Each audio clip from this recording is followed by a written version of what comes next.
Convido você para a gente ter um bate-papo muito importante, muito sério, um bate-papo esse que eu creio vem do céu para nos colocar em condições de estarmos com Cristo na eternidade. Se você puder ouvir a palavra do Senhor, abra o seu coração e ouça o que o Espírito Santo diz.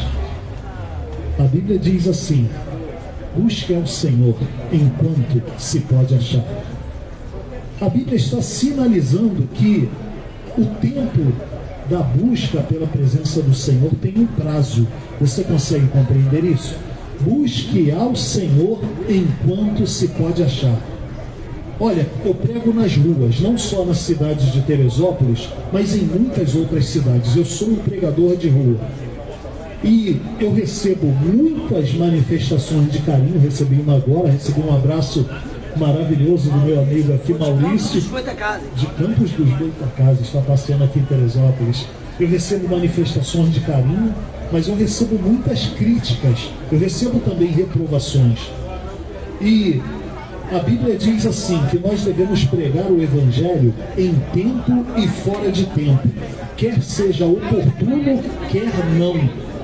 E algumas vezes a gente prega o Evangelho, por exemplo, eu estou pregando em uma região comercial. Algumas pessoas acham isso muito ruim. Vamos falar assim: você está atrapalhando o pessoal que está trabalhando, você está atrapalhando o pessoal que está comprando, que está vendendo. Eu já preguei pela manhã cedo, eu costumo fazer um culto, uma pregação na rodoviária, antes de assumir o meu trabalho. Eu pego 7 horas da manhã no meu trabalho. Eu saio de casa mais cedo e faço mais ou menos meia hora de culto lá na rodoviária. Para estar 7 horas no trabalho, eu tenho que fazer o culto lá mais ou menos 6h30, pelo menos. Já passou um motorista, parou o carro, baixou o vidro e fez assim para mim, como se eu estivesse fazendo algo muito ruim. Está pregando 6h30 da manhã. Eu digo a você, a minha base é: pregue a tempo e fora de tempo, quer seja oportuno, quer não. Por que eu insisto tanto em pregar em lugares que as pessoas acham inoportunos, em horários que algumas pessoas acham inoportuno? Porque a Bíblia diz, e eu creio nisso: busque ao Senhor enquanto se pode achar. Chegará o dia em que será tarde demais para buscar a presença de Deus. Haverá um dia que será tarde demais para se arrepender de pecados. Haverá um dia que será tarde demais para se converter ao Evangelho de Cristo Jesus. Haverá um dia que nós não teremos mais oportunidade. Aí você pode marcar o local adequado, o dia adequado, o horário adequado, mas será tarde demais, ainda que a gente esteja em um templo religioso, com toda a autorização que a gente precisa para funcionamento, com tudo direitinho, seguindo todos os trâmites. Se for tarde demais, não adianta nada. E eu vou dizer para você, o Senhor Jesus conta a história de um homem rico. E ele viveu muito bem. A vida dele era muito bem resolvida. Esse cara vivia bem de vida. E Jesus faz uma analogia ao contraste de um homem muito pobre que mendigava.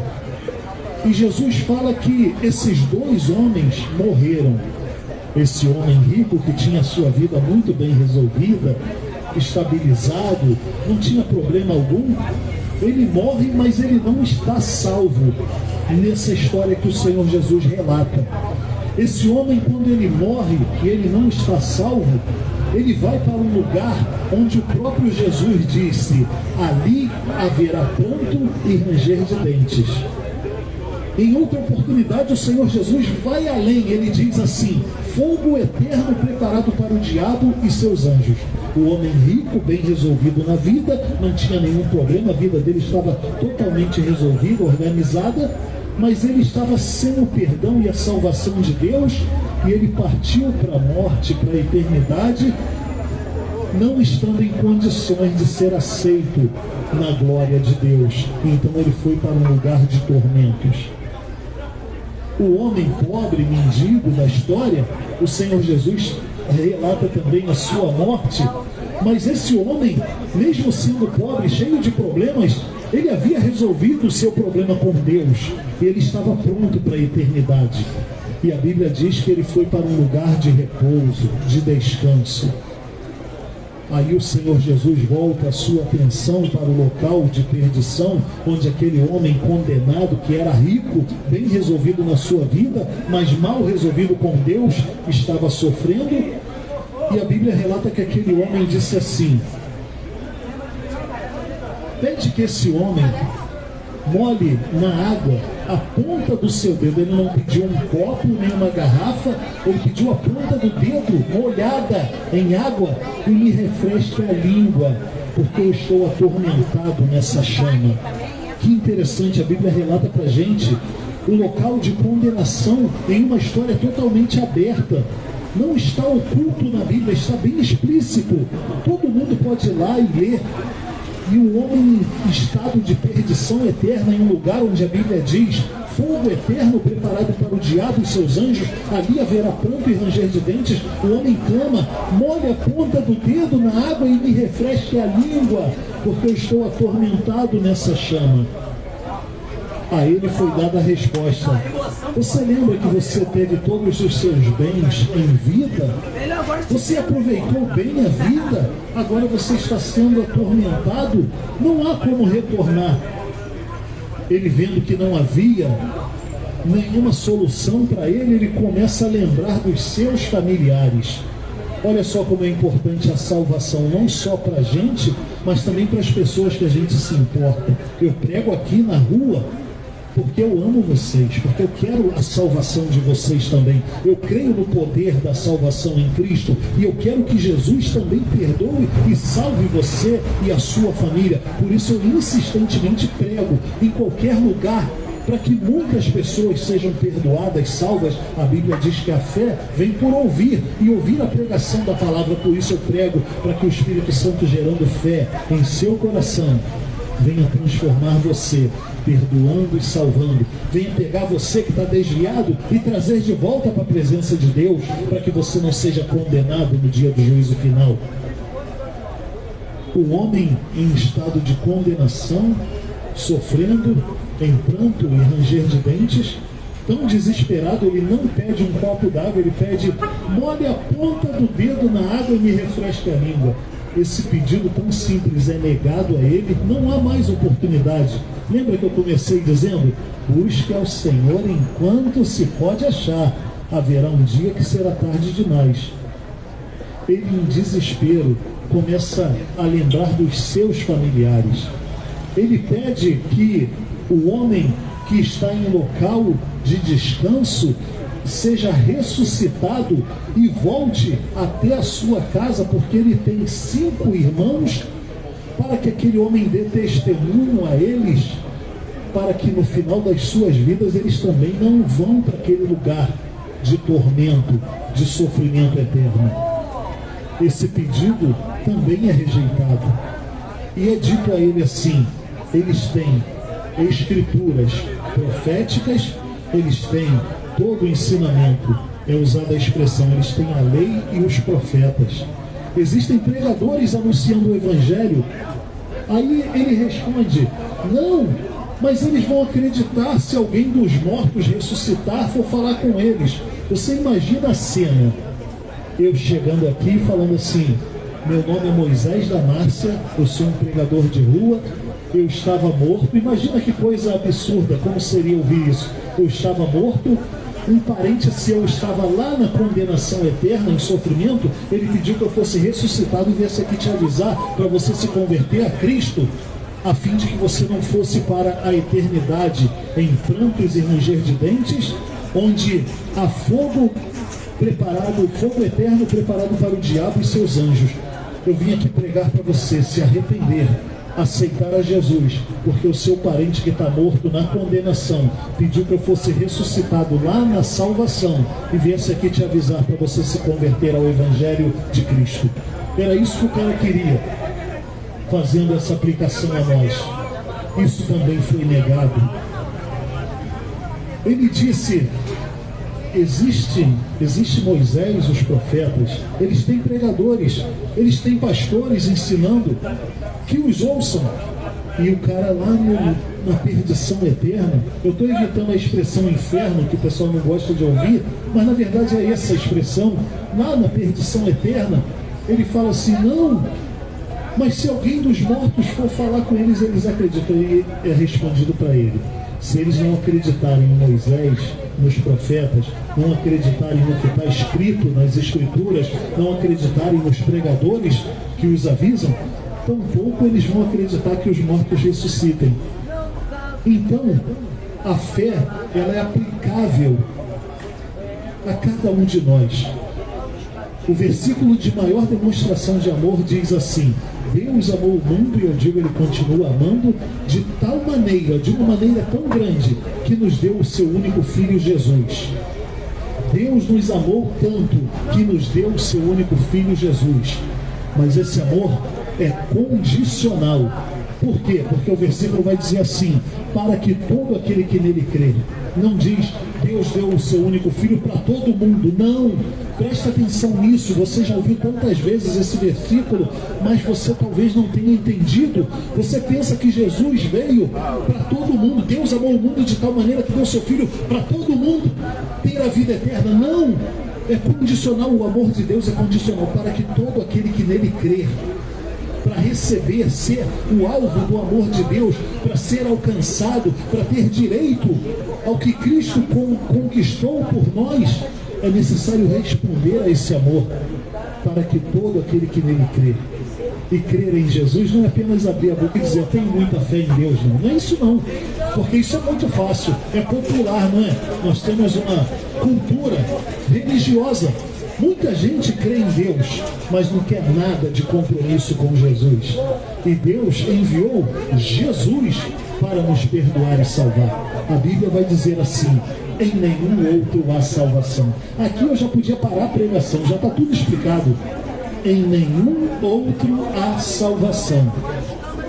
Tem muita gente que eu conheço, gente que eu gosto, que eu respeito, que eu amo, que está tentando ser salvo sem aceitar a Jesus em sua vida. Eles desconhecem a palavra de Deus, por isso eles são levados muitas vezes por tradições religiosas, por crendices e superstições. Muita gente de bem está sendo enganada pelo sistema por não ler a Escritura e ver o que a Bíblia diz. Em nenhum outro há salvação. Isso não é difícil, acho que uma criança consegue entender isso. Em nenhum outro há salvação. Você também está tentando ser salvo sem receber a Jesus em sua vida? Não tenta isso não, não vai dar certo. A palavra de Deus diz, em nenhum outro há salvação. Você crê em Jesus e crê em mais alguém? Não faz isso não. Em nenhum outro há salvação. Debaixo do céu, nenhum outro nome há dado entre os homens pelo qual devamos ser salvos. Eu vou insistir até você entender. Debaixo do céu, nenhum outro nome há dado entre os homens pelo qual devamos ser salvos. Deus enviou uma pessoa, o seu Filho que estava no céu. Ele fez algo sobrenatural, algo impossível.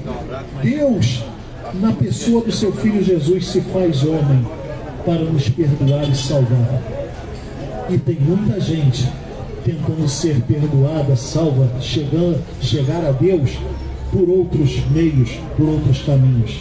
A Bíblia diz assim: há caminho que ao homem parece direito, mas no seu final são caminhos que levam à morte, à perdição eterna. Por isso, abra o seu coração, aceite a Jesus agora mesmo. Em nenhum outro há salvação. Se você serve a Jesus e mais alguém, deixa esse mais alguém de lado e fique só com Jesus. Debaixo do céu, nenhum outro nome há.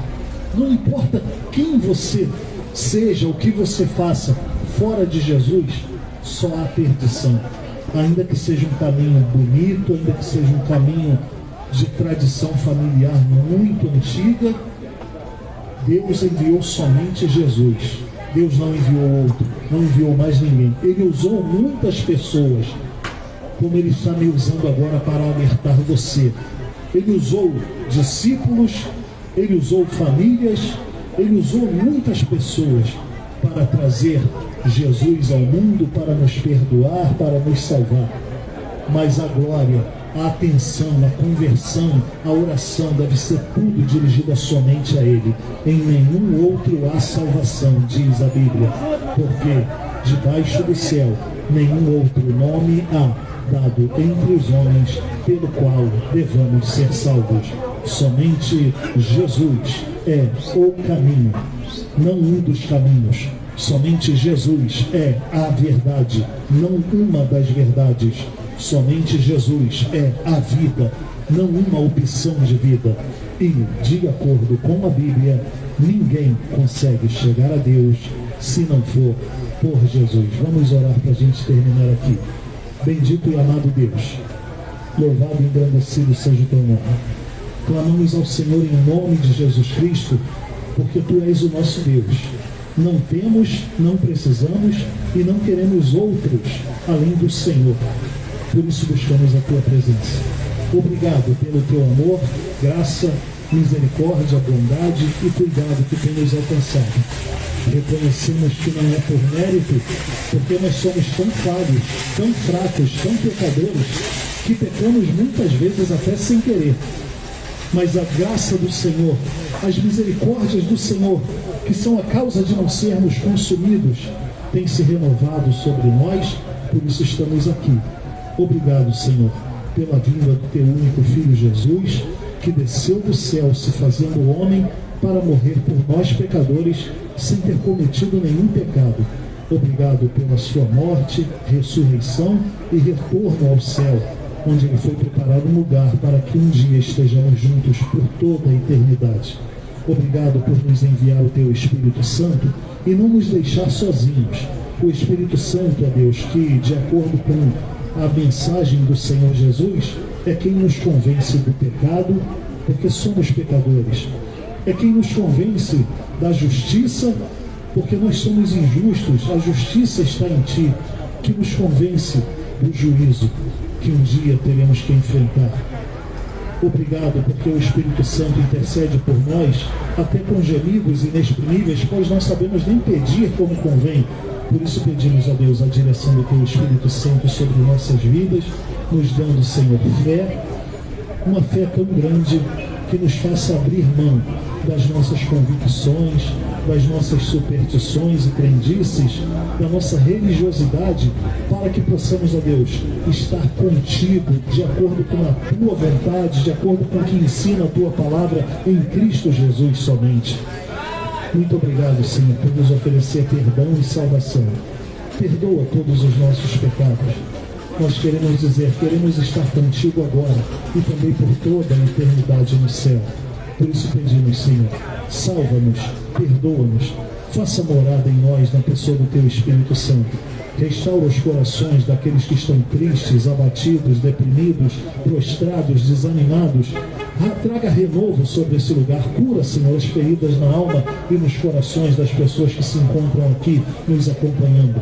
Que haja, Senhor, a tua presença constante em nós. Nós oramos agradecidos. Em nome de Jesus. Amém.